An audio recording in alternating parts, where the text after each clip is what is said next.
안녕하세요. 오늘은 구글 클라우드가 최근에 공개 입찰에서 승리를 했습니다. 따냈습니다. 계약을. 도이체방크하고 구글이 10년간 클라우드 계약을 성사를 시켰습니다. 이 경쟁은 구글, 아마존, MS 이렇게 세 군데가 했죠. 경쟁을. 그런데 구글이 승리를 해가지고 그 내용을 간단하게 알아보겠습니다. 2020년 2월 도이체방크가 공개 입찰을 시작을 했습니다. 2월달이죠. 지난 2월달에. 그래가지고 뱅크다이브라는 기사를 보면 크게 보겠습니다. 2월 11일 날 2020년 아마존, 구글, 마이크로소프트에다가 요청을 했습니다. 공개적으로 도이체방크 is inviting bid from 아마존, 구글, 마이크로소프트 이런 식으로 자기네들이 이제 최근에 모더나이즈 테크라 그러던데 하여튼 테크를 업그레이드 시키겠다, 테크놀로지를. 그래가지고 그거에 대해서 이제 공개 입찰을 할 테고, 이 업체들은 와서 좀 자료를 준비하고 해라. 그래서 이게 되게 상당히 큰 계약이거든요. This move is part of 14.2 billion, 142억 달러의 계약이었습니다. 이걸 투자를 할 거고 2022년까지 큰 계약이어서 뭐 빅테크 기업들은 다 입찰에서 들어갔죠. 그래서 3개월 동안 3months 피칭 해가지고 3개월 동안 뭐 준비도 하고 뭐 해가지고 했는데 결국은 이견은 구글이 따냈습니다. 지난 7월 7일 기사를 보면 블룸버그 기사입니다. 블룸버그 기사를 보면 도이체방크가 구글 클라우드를 선정을 해서 10년 계약을 맺고 10년 동안 파트너를 하기로 했다. 이런 식으로 얘기를 했고, 여기서 좀 전 주의 깊게 본 게 뭐냐면 CEO가 한 말인데 This partnership, the partnership with Google Cloud will be important driver of our strategic transformation. 그러니까 중요한 팩터가 될 거다. 전략적인 트랜스포메이션, important 드라이버. 중요한 드라이버가 될 거다. 구글 클라우드가. 그래서 구글 도이체뱅크의 치프 엑서큐티브 오피서가 이런 말을 했습니다.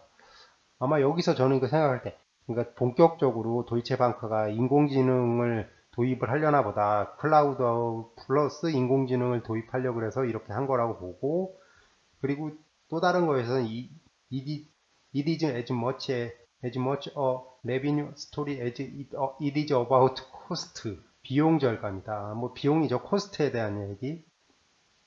그러니까 이 기사를 통해서 한 동안 아마존하고 마이크로소프트 대신 10년 동안 장기 계약을 구글을 한 걸로 봐서 생각보다 10년을 하면서 낮은 계약하고 인공지능 쪽에 대해서 전폭적인 지원을 해주겠다. 이런 식으로 해서 도이체방크하고 계약을 따낸 거 아닌가 구글이. 이거라고 생각을 저는 그렇게 추론을 하고 그렇게 강력하게 예상을 합니다. 근데 이 다음 장 페이지 보고 좀 가슴이 좀 아팠는데 하여튼 구글이 뭐 전략적인 팩터고 저라도 아마 인공지능 쪽으로 가려면 구글로 선택을 할 수밖에 없었겠죠. 기업에서 이제 클라우드는 무조건 가야 되니까 그 142억 달러면 엄청나게 큰 계약이기도 한데 이 다음 페이지에서 아시는 분은 아시겠지만 지금 도이체방크가 그렇게 썩 좋은 상황이 아닙니다. 그러니까 투자은행이 되고 싶어서 투자 부분을 많이 키웠다가 이게 제가 틀릴 수 있습니다. 하여튼 투자 부분에서 많은 성과를 못 냈고 오히려 손실을 많이 냈고 힘든 상황입니다. 그 재무제표는 제가 여기서 따로 말씀하는데 생각보다 좋은 얘기는 아니고 테크 모더나이제이션이라고 그러는데 하여튼 이걸 하면서 매시브 리스트럭처를 하면서 저만 스트롤트가 셋 쉐드 18,000 jobs, 그러니까 18,000개의 잡을 줄이거나 20% of each workforce, 그러니까 하여튼 워크포스 이게 일자리를 20%를 감소하거나 뭐 하여튼 20% 가까이를 줄여야 됩니다. 다운 사이즈를. 엄청난 거죠, 이제. 그러면서 뱅크 스피노프 83 빌리언 달러, 그러니까 830억 달러를 뭐 스피노프 시키겠다. 은행이 자산을 줄이겠다라는 건 되게 큰 문제거든요. 이 no longer wants. 하여튼 상황이 생각보다 안 좋은데 지금 도이체방크는 그 안 좋은 상황이라도 4차 산업에 대한 투자를 하는 거죠. 미래가 있기 때문에 그런 거거든요. 그러니까 18,000 앞에서도 비용을 절감을 하면서 142억 달러를 보지만 10년 동안 장기적으로 보면 이제 비용을 절감할 수 있다는 생각이고 그거의 밑바탕이 이게 18,000개의 잡을 줄이는 거 아닌가 그래가지고 좀 가슴이 아프고, 이것도 너무 20% 가까이 감원, 뭐 20% 정도 줄인다라는 게 좀 매시브 리스트럭처 좀 무섭습니다. 하여튼 실적이 좋지 않은데도 인터넷 뱅킹 기술도 아마 유럽 국가들이 그렇게 뛰어나진 않을 겁니다. 하여튼 18,000개의 잡을 줄일 정도로 사정이 나쁘지만 뭐 앞으로 나아가야 되는 거죠. 4차 산업 투자를 안 할 수는 없으지만. 그래서 시그니피컨틀리 다운사이즈를 하지만 시그니피컨틀리 다운사이즈, 이게 되게 진짜 최상급이거든요. 하여튼 이걸로 다운사이즈를 하지만 나는 투자를 해서 도이체방크는 이걸 하겠다. 그러면서 구글하고 손을 잡았다.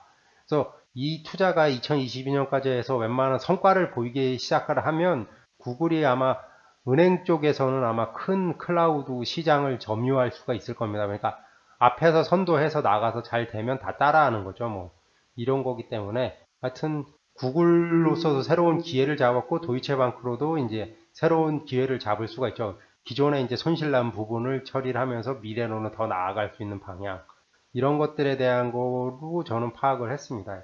상황이 생각보다 좋지 않지만 큰 투자하고 큰 앞으로의 기술 투자를 하겠다라는 상황으로 봤습니다. 하여튼 구글은 진짜 큰 기회를, 오퍼튜니티를 얻었다고 생각을 합니다. 참고 URL은 유튜브 설명란에 올려놓을 테니까 좀 더 자세히 보십시오. 독일 은행이 2020년 2월에 클라우드 경쟁 입찰을 시작해서 지난 7월 초에 구글하고 선정을 했고, 구글을 선정을 했고요. 그리고 10년 장기 계약을 맺었습니다. 이거는 밑에서 설명드렸지만 독일 은행이 지금 손실이 좀 많아서 힘든 상황이지만 뭐 언택트 시대에 이제 4차 산업에 대한 투자를 필수적으로 한 걸로 보입니다. 앞에 설명드렸듯이 18,000명의 잡을 줄이고 매시브 리스트럭처를 하지만 4차 산업, 인공지능에 대한 투자라든지 언택트 시대의 비대면 뭐 그런 계좌 발급 뭐 이런 것들에 대한 투자를 하겠다는 소리인 거죠. 이거는 이제 앞으로는 이제 4차 산업에 대한 투자를 전 산업에서 해야 되는데, 이거는 이제 필수가 된 거라고 저는 판단을 하거든요. 이게 옵션이 아닌 거고 그냥 고려해 볼 상황이에요. 안 하면 안 된다라는 선택을 기업들이 내렸기 때문에 힘든 상황이지만 투자를 많이 하는 것 같습니다. 그러면서도 잡이 줄어드는 거에 대해서는 좀 가슴이 아프고, 이거에 대한 고려를 좀 정부라든지 어디서는 해야 될 텐데, 하여튼 정말 이것도 좀 한쪽 분야만 그러니까 성장할 수 없다라는 거기 때문에 하여튼 이것 제가 그냥 개인적으로 좀 걱정되는 상황입니다. 하여튼 이상으로 오늘도 제가 뭐 말씀드렸는데, 제가 천재도 아니고 신이 아니어서 잘못된 정보라든지 뭐 이런 걸 말씀드릴 수 있습니다. 하여튼 보시고 뭐 틀린 정보라든지 이런 거 있으면 댓글이라든지 메일 주시면 수정할 수 있으면 수정하든지 하겠습니다. 그리고 또 항상 드리는 말씀입니다. 투자 책임은 모두 해당 투자자에게 있습니다. 이건 참고만 해주십시오. 투자 책임은 투자자에게 귀속됩니다. 구독과 좋아요 부탁드립니다. 다음 유튜브 영상 제작에 큰 도움이 됩니다. 시청해 주셔서 정말 감사합니다. 오늘 하루도 행복하세요.